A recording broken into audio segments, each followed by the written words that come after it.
live in my office at Hoffman Academy of Music in Portland, Oregon. And today, in place of our jam session, which we normally do on Wednesdays at 1 p.m. Pacific time, today is a special day. We're going to do a question and answer session. And the first 20 minutes will be dedicated to kids or teenagers. Let's say if you're not an adult yet, I'll take your question. I have no idea how many questions we're going to get. There may be so many that I can't possibly get through all of them, but I'll try and get through as many as I can. And that will be for 20 minutes. And then after that, I would like to turn the rest of the time over to questions from any of our adults watching, whether you're an adult learning for yourself or whether you're a parent of a child who's practicing. And we'll go another 20 minutes or so after that. And again, just get through as many questions as we can. If it turns out there are a lot of unanswered questions, then maybe we'll do this again in a month. Maybe this is something we do going forward as well. We're trying it out for the first time, so we'll kind of see how it goes and let us know how you like it. So if you're watching live, then you can just type in a comment to ask your question.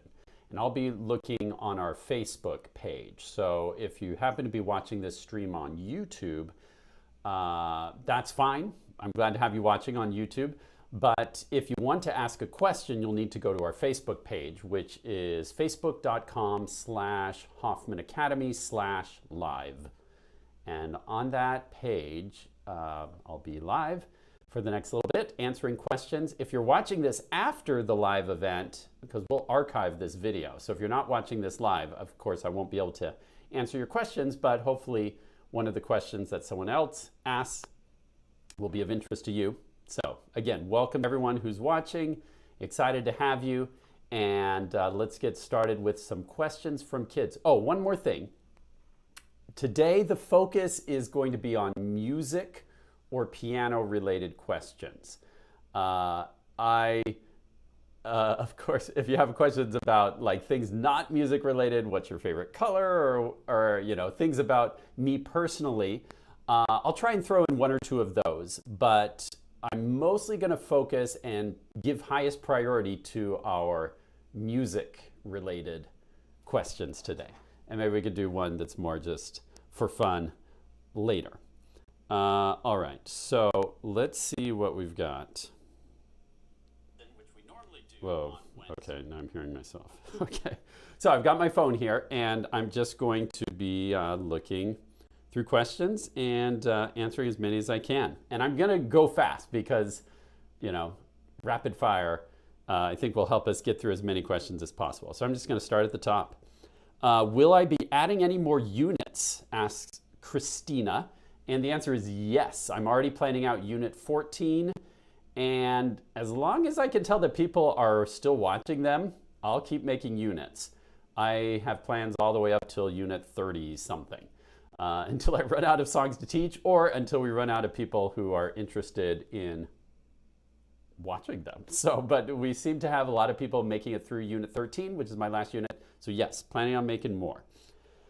Let's see. Lila asked about unit 14. Yeah, I'm planning it out right now, Lila, and I think I'm shooting to have the first video launched by October 1st. So haven't quite started filming yet, but I'm in the early planning phases, and we'll get those cranking really soon. Let's see. Right. Minnie would like to know. Hi, Minnie. She wants to know what songs I played at my first recital. You know, the funny thing, Minnie, I was just going through some old music that I had on my shelf. I was kind of organizing and, you know, choosing what I wanted to keep and what I wanted to give away. And I came across like some of my very first recital pieces. One of them was called Dig-a-Jig. It was kind of this Irish sounding dance. And one was called The Happy Clown. And that brought back a lot of memories to come across those pieces. Eve, who's 9 years old in Florida, asked, do I play any other instrument? If so, what instrument? I am really only good at piano. I have tried guitar, and that's fun. I can play like 4 chords, and I can play a little ukulele, also like 4 chords. So I can like kind of strum and play a couple of songs just for fun.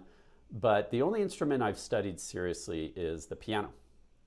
Oh, and the kazoo. I play the kazoo, which really, truly anyone can play. You just hum into it. Let's see here. Any tips for making memorizing the grand staff easier? And that's a question from Evangeline, age 9. Yes, definitely. The grand staff is so important to master because it's the key and the secret to being able to read any piece you ever want to learn for the rest of your life. So if you can really master reading notes, then music is unfolded to you. You've got the key to the secret door that leads you to this room full of millions of songs that you can potentially learn. Now, how do you master the grand staff?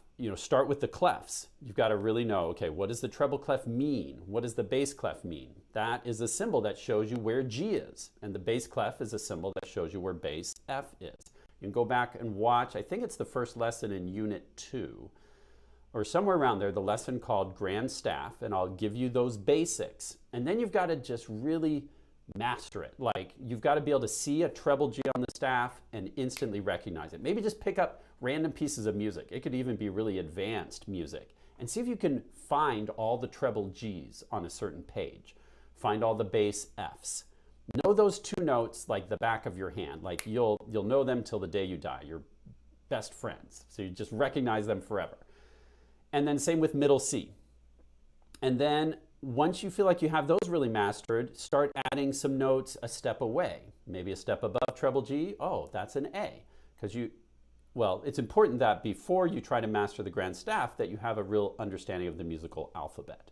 That's why with my method, we spend a lot of time with musical alphabet, forwards, backwards. So when you get on the grand staff, it's really easy to take like any note and then figure out the note a step above, which is a step forward in the alphabet, or a step down, it's backwards in the alphabet. That's why it's important to practice the musical alphabet forwards and backwards.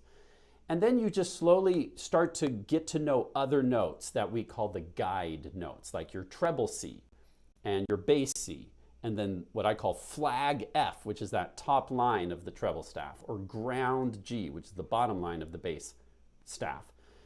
And we've created some games to help you with this. I've spent a lot of time with our computer programmers here at Hoffman Academy. We call them developers or engineers here, and software engineers. And they have helped me make these games that will help you master the grand staff. So start with Alphabet Towers. That's on app.hoffmanacademy.com/games. And you can see our 4 games.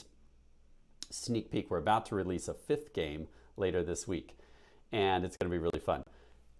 The game I would start with is Alphabet Towers, to really master the musical alphabet forwards and backwards. And then eventually, at the higher levels, you'll be practicing it in skips as well. But once you've got it forwards and backwards, once you make it to about level 4 or 5, then start using Staff Crawler.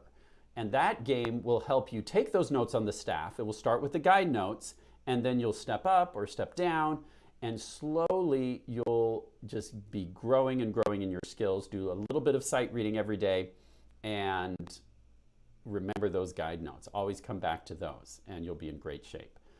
That was a longer answer, but I thought it was worth it because this question, I think, is so important. So thanks for that question, Evangeline. Let's see. Other questions. How many songs do I know? That's a great question, and I have no idea because I'm always trying to learn new songs, and so I've never kept a count. I mean, dozens of songs by memory, and then I've practiced my sight reading to the point that I can almost open up any piece of music and play through it. It may not be perfect, especially if it's a harder piece. Maybe, I'll be only playing right hand alone, but most pieces I can just open up and play, which is why we practice sight reading, so you can have that enjoyment as well. Let's see. Isha. Oh, wait. Someone asks, should we get letter stickers for the keys? That's a great question. I do not recommend letter stickers on the keys. And here's why. It's just a crutch. It's like learning how to walk using crutches. You're going to lean on those crutches and never really learn how to balance. And the reason I say this is you don't need letters. You've got the black keys to help you find all the notes. And the story I tell in Unit 1 called Piano Street is designed to help you know the letters without the need for little stickers. Again, that's just, if you put stickers on your keys, you'll just look at the stickers. But I don't want you looking at stickers. I want you looking at the black keys to find where D is. The 2 black keys is the doghouse, as my story goes, and so that's where D is.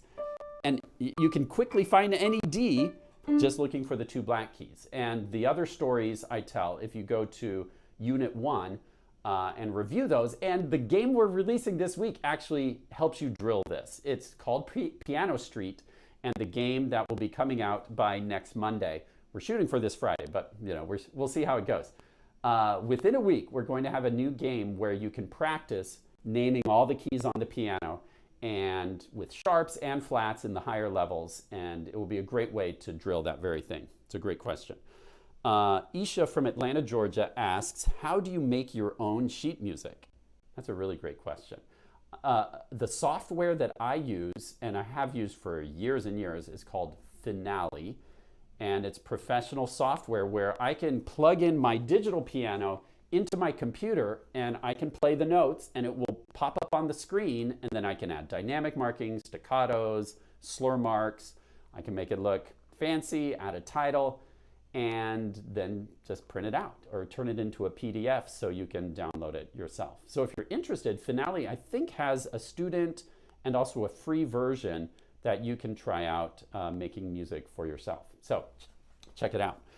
Great question. Sierra asks, who taught you how to play piano? Well, my first teacher was my mom, and she was taking piano lessons herself. She was not an advanced professional pianist. She was just barely starting as a beginner. She was learning, she was teaching me. That was at 6 years old.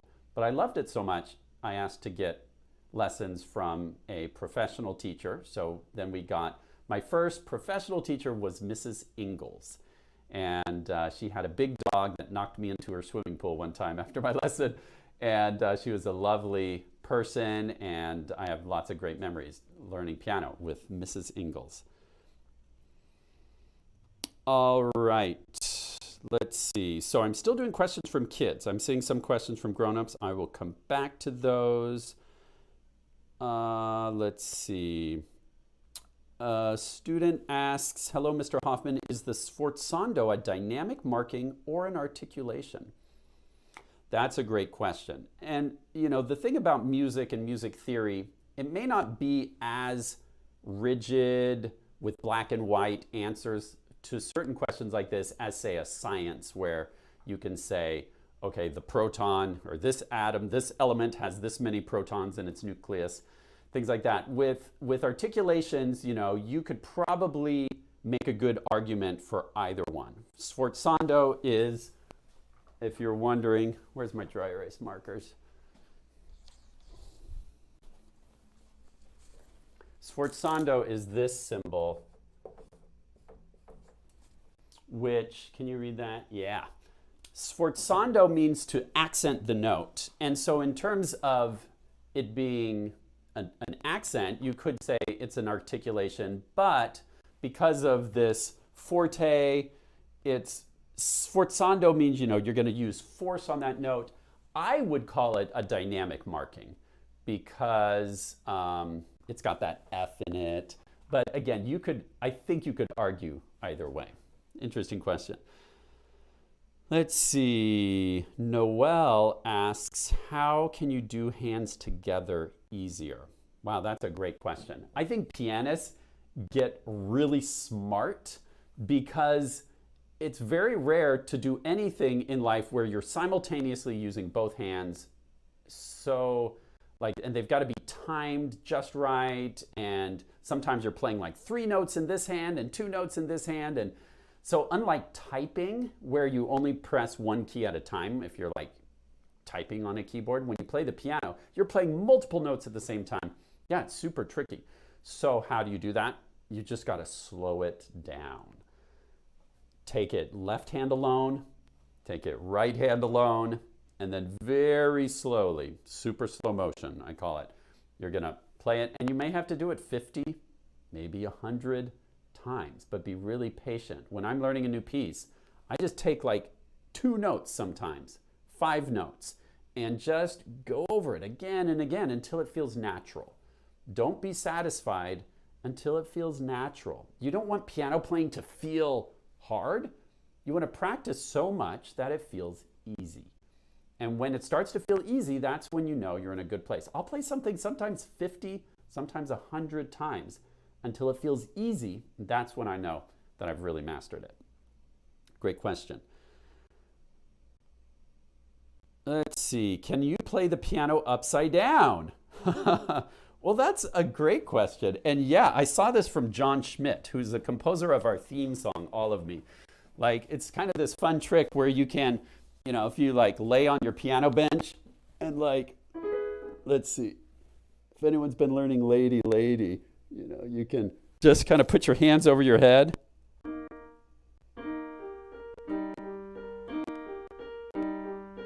And, you know, you can just play over your head like that. You can even cross your hands and do it. And sometimes that makes it even easier because, even though it looks trickier, because then your right hand is on the correct side of your left hand. So yeah, try it out. You can play any of your songs upside down. It's actually easier than it might look. You can really impress your friends. All right. Let's see. Oh no, someone says the jam session last week was supposed to be your birthday. Well, I hope it was your birthday anyway. And I'm sorry if that was something you were especially looking forward to on your birthday. I'm teasing. Of course, it was still your birthday. But gosh, yeah, I was on vacation last week. I'm so sorry. And happy belated birthday. Let's see. Parker in Orange County is in Unit 12 and asks, how long should I be practicing every day? That's a great question. In Unit 12, you're getting to what is sometimes called early intermediate or intermediate piano repertoire, which is starting to get more challenging. You can play some stuff that's going quite fast and technical with both hands together. And so when I was at that level, I was starting to practice around 45 minutes a day. And that I think would be ideal. Now, everyone is different. Maybe you want to practice an hour a day. And I have some students who practice that much. And some that practice even more than that. Now, I would say the bare minimum, like don't do less than 30 minutes a day would be my recommendation. At that level, I think it will be very hard to make progress. In fact, in general, 30 minutes a day, I think is a good minimum target. Unless you're in units 1 and 2, I think in the very lowest units, if you just start out with, say, 15 minutes a day, I think you can still make good progress. But quickly, you want to build up to more like 30 minutes a day because there's more than just practicing one piece. Hopefully, you're not just practicing your newest piece or song, you're also reviewing old pieces, and hopefully you're practicing scales. And if you're in the lower units, you're practicing your pentascales. You're doing some sight reading every day. Once you get into Unit 3 and beyond, once you hit that lesson on sight reading, I hope you do a little bit of sight reading every day. There's a lot that you should be doing every day in your practicing, which is hard to do in just 20 minutes. So again, I would target 45 minutes if I were you. And if it's a busy day, maybe just squeeze in 30 or more. By the time I was in high school, I was practicing 4 hours a day just because I loved it. That was like starting my junior year of high school. So like when I was about 16 years old. Just because I loved it, you know, no one was making me do it. Someone asks, when did I start liking piano? And I see that I'm almost at my 20-minute mark, so I'll just get 1 or 2 more questions from kids and students, and then we'll switch to grown-ups. When did I start liking piano? Oh, from the start. From the time I saw my mom playing, I was like, wow, that sounds cool. So again, around 6 years old is when that was it for me. But I guess I really fell in love with it in high school. And that's why I started practicing so much, like I mentioned, because I heard actually Tchaikovsky's Piano Concerto No. 1 for the first time. And I thought, wow, that's such an amazing piece. I really want to learn that someday. And that motivated me to really start practicing a lot. Lila wants to know what my favorite song I ever played is. Gosh, you know, it's usually the song I'm working on at the moment. And recently I've been working on Chopin's Ballade in A minor. And that's been a lot of fun. It's got, you know, like lots of big chords and fast notes, but then also these really peaceful, beautiful sections as well. And I like both of those styles. And this piece combines all of that into one. So check that out if you want. It's Chopin Ballade in A minor, if you want to hear that, Lila. Let's see.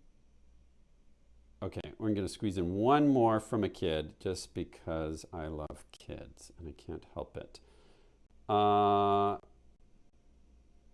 Echo asks, and let's see. Hi, Mr. Hoffman. We'd love to hear something about your childhood piano learning adventure. That's a great question. And let's save that for very last as we wrap up, because that may, yeah, I want to do that question justice. Let's see.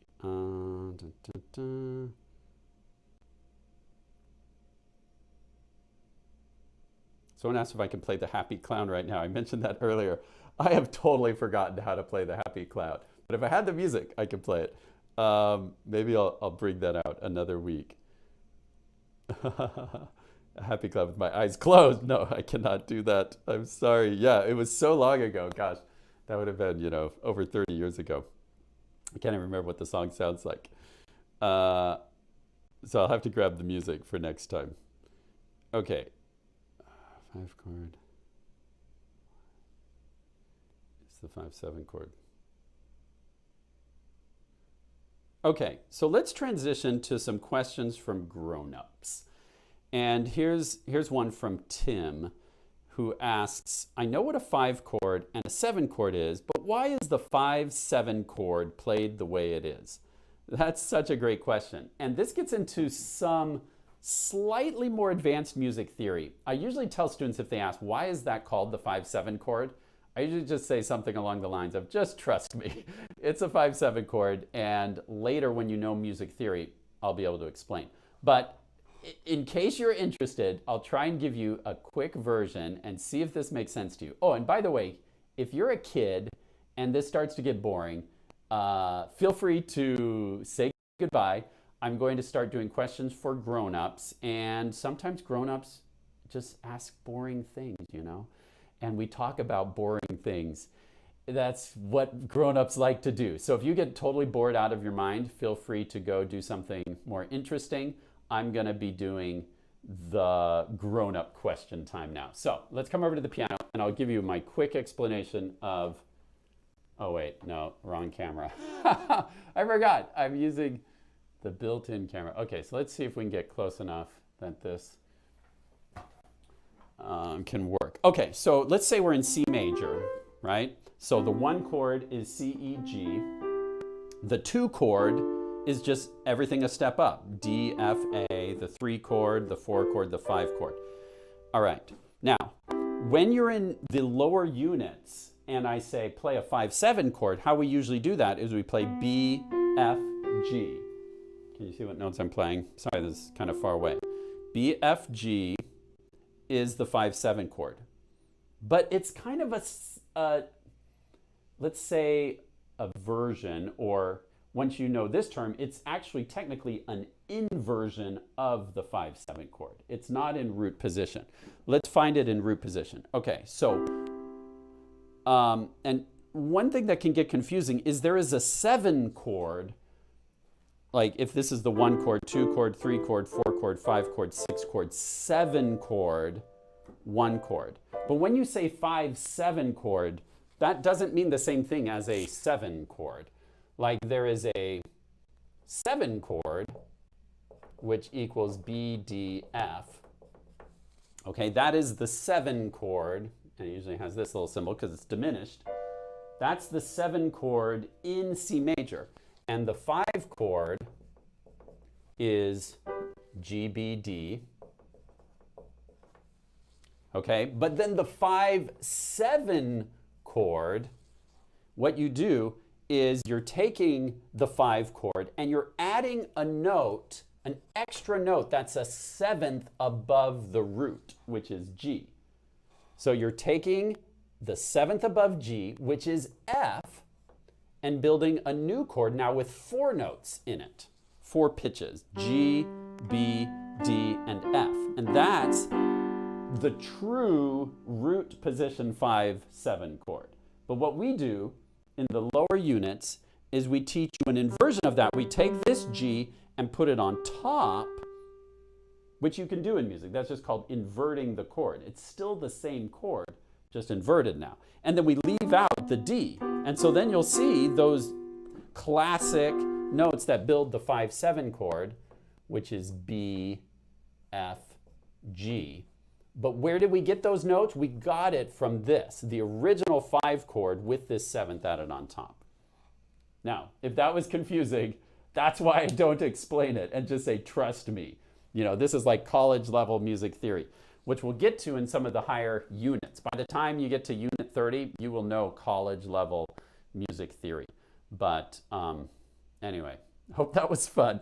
Now, I'm going to try and focus the rest of the questions rather than technical music theory type questions. I know that there are a lot of parents with questions about practicing or how to help guide your students through the units and everything. So I'm going to try and focus on that and just kind of see what our best questions are.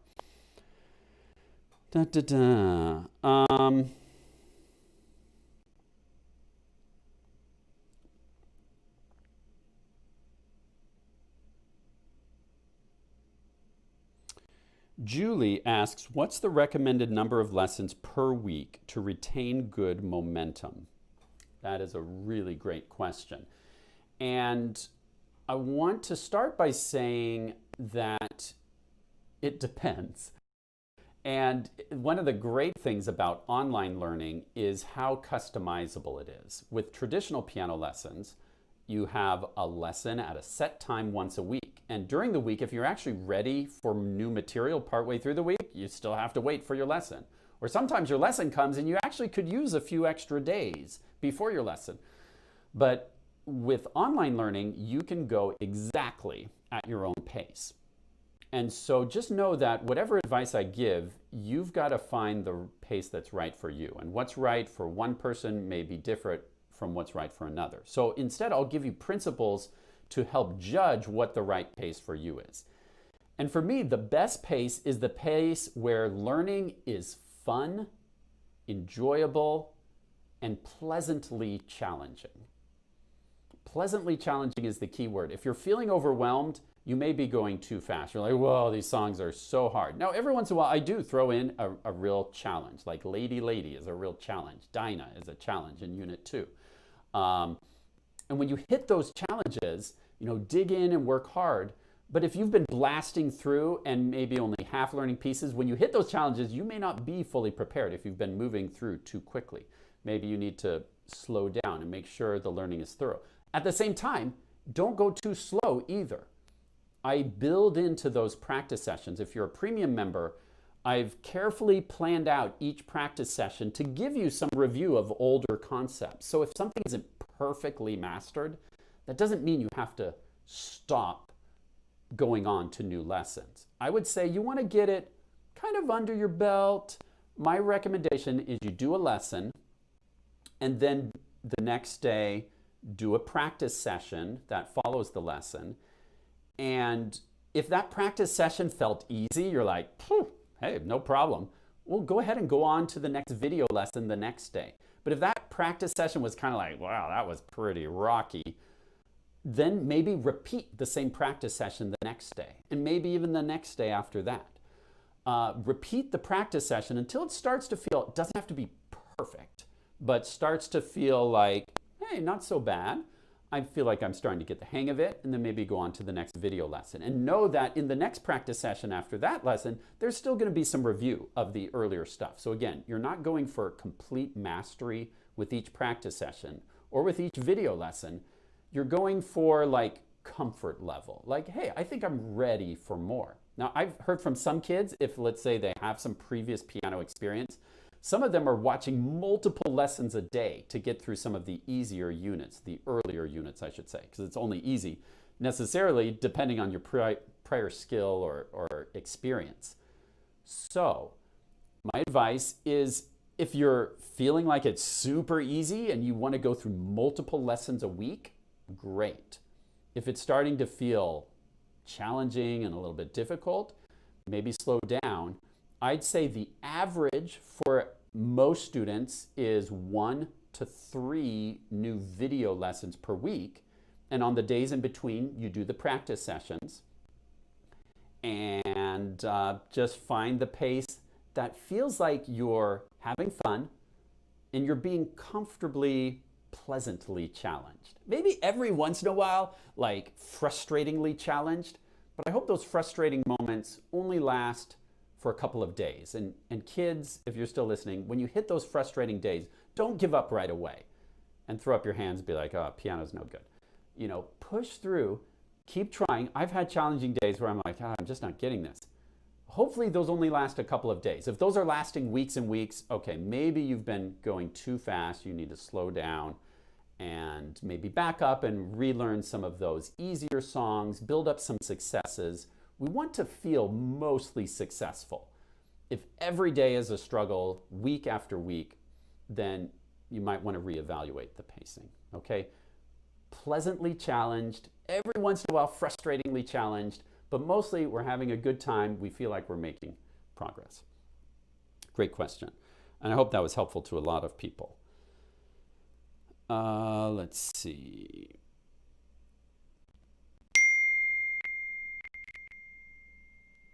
I'm jumping around a little bit from 2 views. Okay.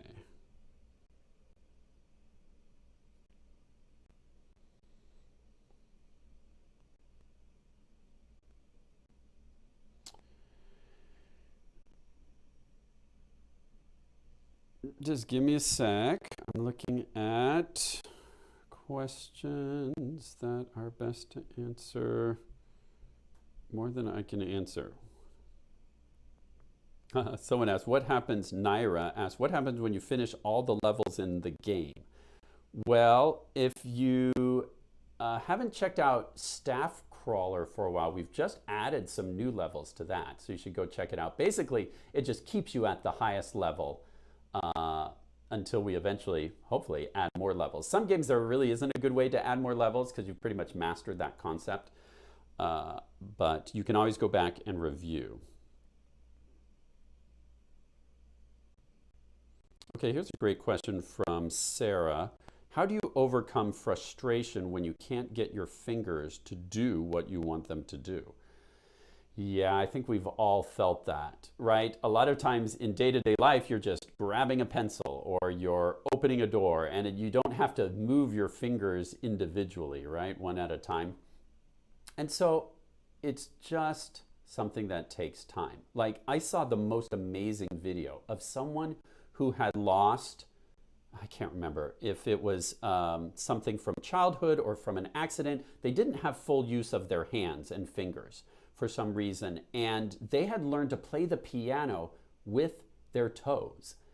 And you can learn to use your toes like fingers and actually move them individually. It's so hard for me to even think about doing that, but your brain can do amazing things if you give it enough time and you just practice. So just know that it's something everyone faces, but you could even teach your toes to play piano with enough time. Fortunately, you know, we've got more brain nerves going from our brain to our fingers than we do to our toes, so it's easier to learn to play with your fingers. And so if you're like me with 10 fingers, you know, count yourself lucky, that with enough time and practice, just go slow. And, I like to practice sometimes away from the piano. When I'm just bored and let's say I'm sitting somewhere waiting for an appointment or something, I'll just do little finger exercises on my lap or something. Like pretend this is my lap. I'll just try, lifting each finger one at a time, or I may even try lifting two at a time. Like, can you lift fingers 3 and 5, then 2 and 4, 3 and 5, then 2 and 4. Or, you can practice, tapping finger 4, tapping finger 3, tapping finger 5. Come up with little ways to exercise and train your fingers, and then just make sure you're practicing every day. Like I recommend minimum of 30 minutes a day. Once you get through unit 1, let's say, if you're in units 2 plus, try and spend a lot of time every day and just watch those fingers. Just playing pentascales, playing one at a time, playing the 5 woodpecker song in every pentascale with left hand alone, right hand alone, then hands together. And eventually you'll start to get those fingers doing what you want them to do. Great question though. Jade asked, do I plan to teach jazz chords? Absolutely. In fact, if you get to units 12 and 13, we're starting to teach 12-bar blues and some jazz music theory, and eventually, jazz is all about 7 chords, which then go on to 9s and 11s and 13s. And basically, you just keep adding more notes to the chord, and the chords get really intense sounding. And that's a lot of fun. Yes, we will be getting to that as we get to the higher and higher units. I am not like a very advanced jazz pianist. I mean, I'd say I'm an advanced pianist, classical pianist, but kind of more of a beginner to intermediate as far as jazz understanding goes. So I may get one of our jazz teachers here at the Academy to start making a series of some more advanced jazz lessons as well. We've talked about that for a couple of years, and that's something we would love to do. Let's see. Now, I know I have Bethan helping me out. She's one of our Academy teachers, and feel free to fire over any other questions on Slack that you've found from our adult crowd, Bethan, and I'll check those out. Let's see. A question is, I just finished Unit 13. How could you advise me to hold my musical experience until you put out more units? That's from Daria in New York City. Congratulations, first of all, on finishing Unit 13. That's a big accomplishment. I always feel very happy, sad, bittersweet, I guess is the word. Happy and sad when you finish my last lesson because, I mean, obviously that's a big accomplishment, but also sad because I know I'm going to have a hard time keeping up with you at this point. I have found that it's hard just because it takes so much planning and preparation and scripting and making the materials and recording the audio. And you would be surprised how much work goes into just making one lesson. And we did a great job. Once we started Unit 13, I was able to put out 1 new lesson per week. But if you like to do more than 1 lesson per week, then you're gonna maybe start to feel a little like you're waiting for me all the time. And I just feel so sad when I know that my students are out there just always waiting for my next lesson, and I'm not quite able to keep up with what they could be doing. So this is the saddest advice I'll ever give, but if you're feeling held back, you might be best served finding a piano teacher in your area. I would love to be your piano teacher for the rest of your life, honestly, but I also don't want to hold you back. And so if you've made it through Unit 13 and you're ready to like go big time, find a really great piano teacher in your area. Don't just get, the first person down the street that you happen to know. Get a really great piano teacher and they can take you far. If you're willing to wait for my slow pace of 1 new lesson a week, and sometimes like this month, you probably won't get any new lessons this month while I'm working on planning out Unit 14. Once I start posting, I'm planning to put out 1 new one per week. In the meantime, if you do want to stick around and wait for me, In the meantime, I would recommend you review all of your repertoire and do lots of sight reading. Like find a piece of music that you want to learn. There's so much music you can find online these days. Find something that looks, like you could tackle it. Don't pick something crazy hard.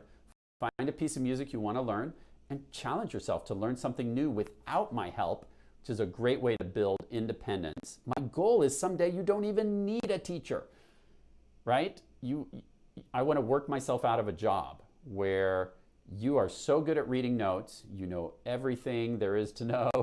Well, that's not really possible. I don't know everything there is to know about music, but enough, if you know enough that you can pick up a piece of music and just teach yourself without a teacher, that would make me so happy. So practice that. Find a piece of music. Find something easy. Start with something easy that you've never seen before, but that you want to learn, and try learning it. That would be a great way to keep your skills up.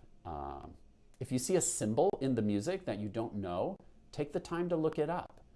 Be curious about music. Like, wow, what symbol is that? And try and look it up online. There's so much you can learn with curiosity and digging around. You used to have to go to a library. Now you've got almost the whole world of knowledge with the internet. Of course, be safe. Make sure you've got a parent helping you if you need help to find stuff online. Great question, Daria. Let me see if Bethan has sent me over any other questions.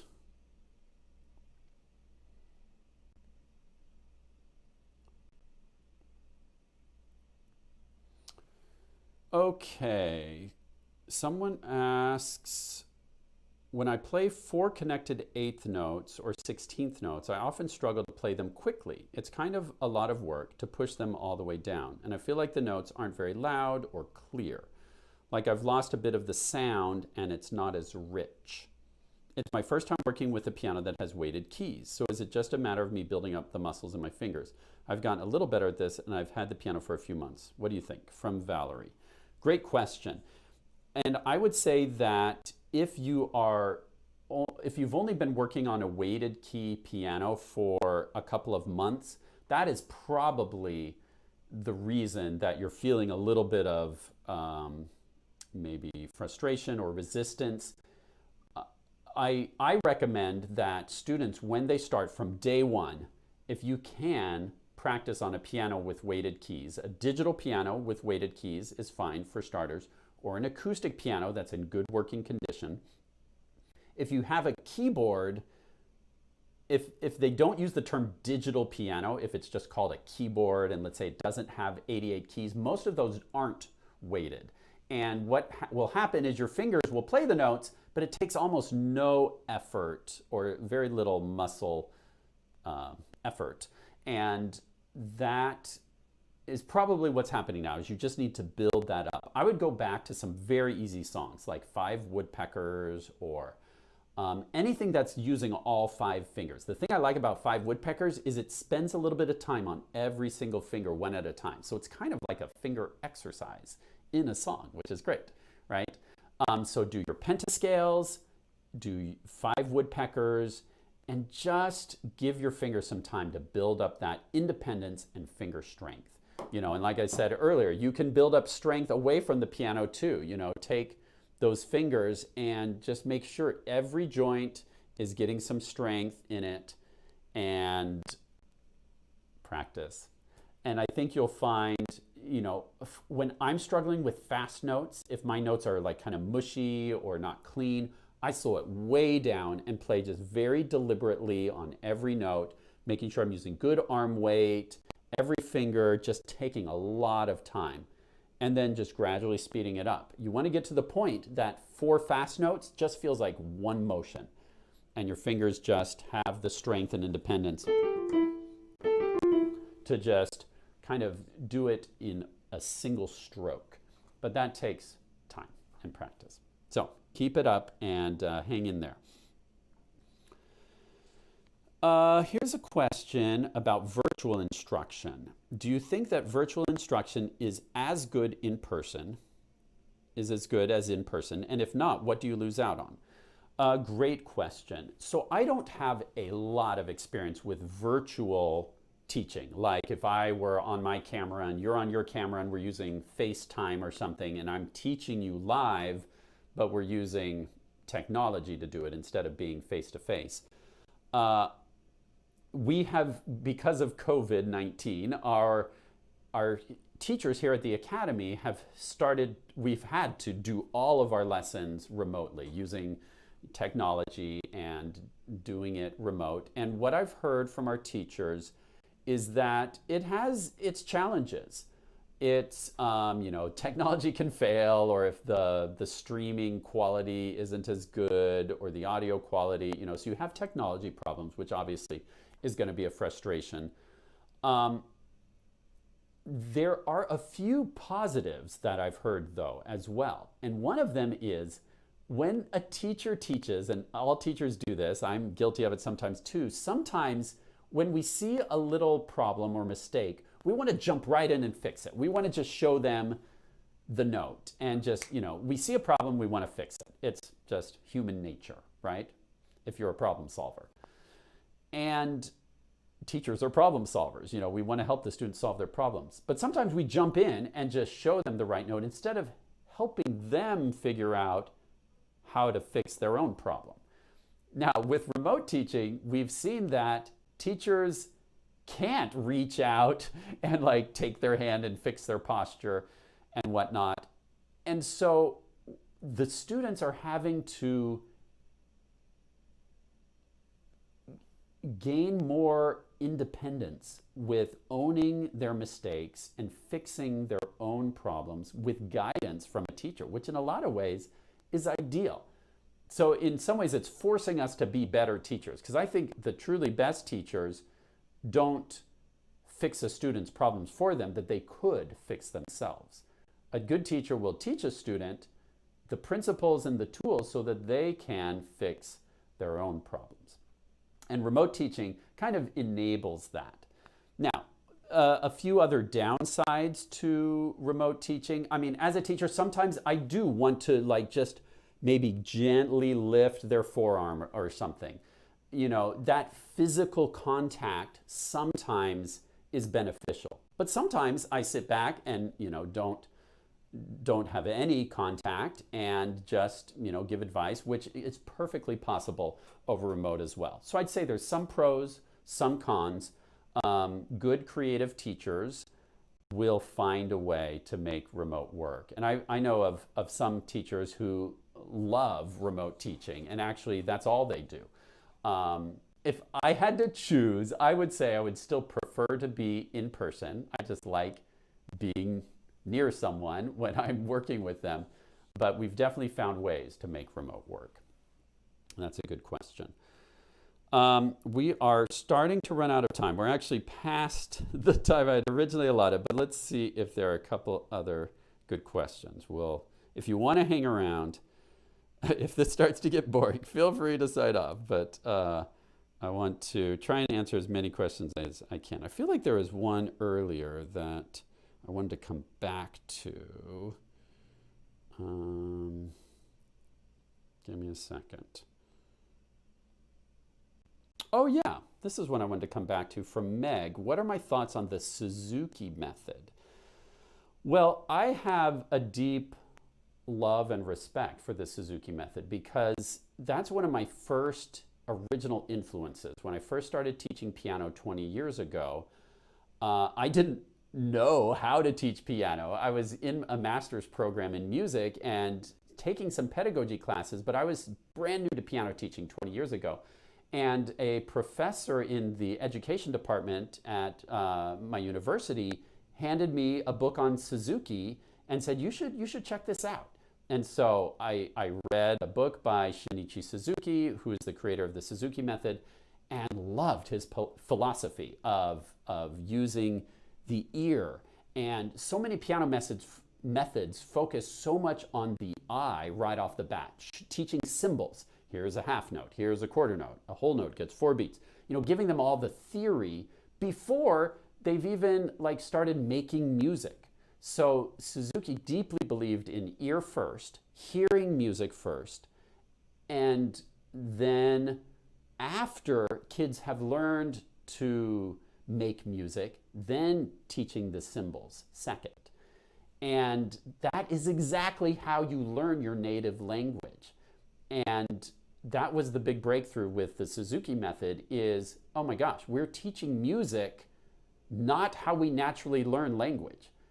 Humans learn language by hearing and imitating first, and then later we learn the symbols.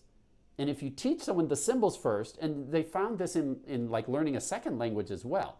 It used to be very book-based. Now we're finding if you start with more conversational skills along the way and don't like go straight to like just memorizing vocabulary words from a book, that you can pick up the language faster. Both your first language and your second language should be based on the ear first and symbols second.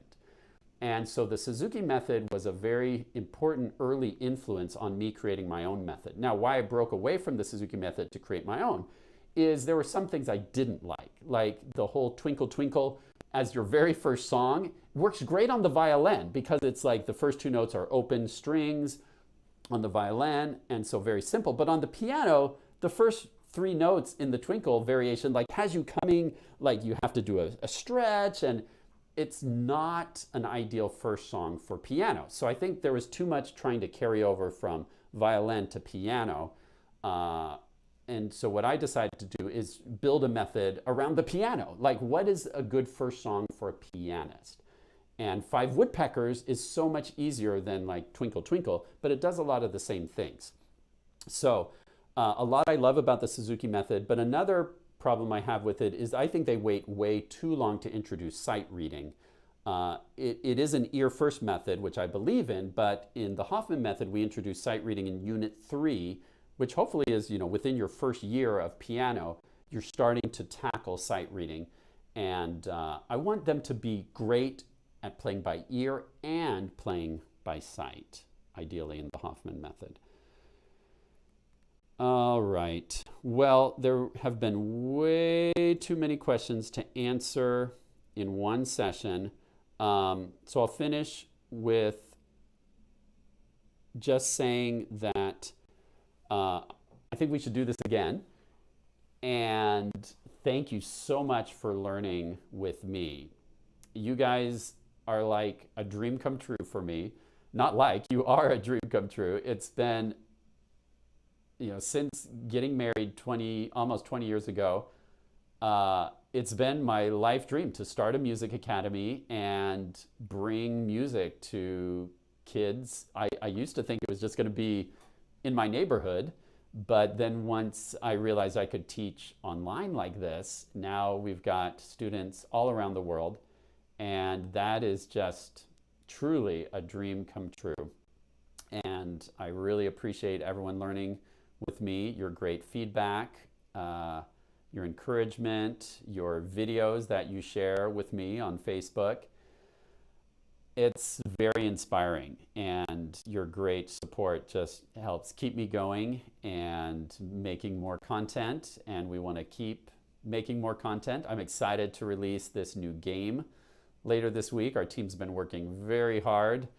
I even saw work being done over the weekend to try and get it out this week for the new school year. A lot of you already are in school. Here in Portland, we don't start our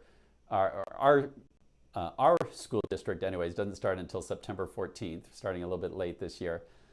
But some of you are already back to school, so I hope you're off to a great start this year. I know it's a very, I guess you could say, somewhat to very, depending on your situation, stressful time, given all the adjustments we've had to make for COVID, and just, it's a stressful time. And music can be a great release for that stress. Before I went to bed last night, I spent an hour at the piano just playing some pieces I'm working on a Brahms piece. I played through that Chopin ballade I've been working on, and a couple other pieces that I love, and I felt good. That just brought a lot of peace, and I know it can do the same for you. So keep making music, keep loving other people, show patience, and kindness, and keep making music. I appreciate all of you, and I will see you guys next week for our jam session. We'll be back to our regular format where I'll do some improvising with you. We'll jam and we'll do shout outs, the usual drill. That's Wednesdays at 1 p.m. Pacific time. Thanks so much for coming today. Sorry if I didn't get to your question. We'll do this again. And